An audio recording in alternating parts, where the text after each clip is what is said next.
A lot of Nigerians are ignorant of what KEMI is doing. What is KEMI doing? KEMI is subjugating our own people to make Britain look good in the face of white nationalists. It's a deliberate attempt. These white nationalists believed in colonialism. They believed that black people are subservient to them. These were the same people that sold black people in slave markets. So these white nationalists have a mentality. KEMI feeds into the mentality by doing something called confirmation bias, that the black people you subjugated over the years remain down. So it's good for her to say these things bad about her country, so that the white nationalists and the supremacists she's trying to incur her to get their votes will continue to support her. And you know why she's doing that? Because she's also in a race with Nigel Farage of Reform Party to show who is more very right-wing and hardline. That's the game she's playing. When she wanted Nigerians' vote in Dulwich, she reached out to the Nigerian people, but it's a political game she plays. So most of the percentage of Nigerian people that comment on this matter don't know what she's doing, and I'm trying to be able to bring it to the fore. And that's why she will make lies part of her statement. Things like, oh, colonialism, I think she said one thing, we should even thank the British for colonialism or something, they should not pay reparation.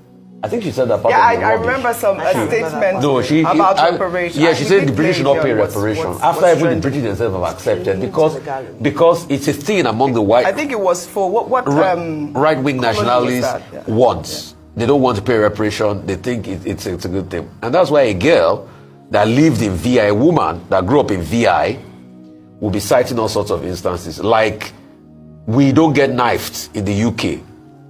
There are places I can't go in the UK, Peckham. I know a lot of people there, but Aomo, Mamasha, the Sale, the Peckham. See, you will get knifed, Oji. The insecurity is crazy. The UK police she's talking about was not the UK police officer that raped somebody. What she will have said was to address the case of the UK police officer rather than coming back to the Nigerian police. I'm not saying, please, and you see the delusion a lot of people also have is, they get me wrong. They say, oh, is KEMI not saying the truth? Yeah, the things are the truth. I'm not saying you don't speak the truth, but situate it properly. That's what KEMI is not doing. Secondly, she made another fallacy by saying she doesn't have anything in common with the North. She's a lying person. She lies too much. Go and check. Dr. Bati, you know a lot about languages. Are we now in the same Kwa language group? The Benue Congo Kwa language group? So according to language and language classification, you have something in common with them. Secondly, she also made another fallacy by saying, no, you can't say, okay, I'm directly Yoruba and not wanting to identify with Nigeria, because this is the country that birthed you. Secondly, she also made another fallacy by saying the people of the North are our ethnic enemies. They are never our ethnic enemies. We don't have any ethnic enemies in this country. You might have disagreements with people from other parts of the country, even with your fellow Yorubas, but it doesn't mean you're ethnic enemies. Because, and that's why I think the Nigerian government should write the British government about KEMI bad enough. It is messages like this that spur a redentist and divisive nature. People like Lagospedia, these are the ones carrying this mantra. And they are spreading like happened in the last election. Because when you start to say things like this, you forget this was the same narrative they were spewing in the 60s during the Civil War, when the October massacre happened, when people were killed in Kano. This was the same narrative. So that's incitement, and that's what we should write about.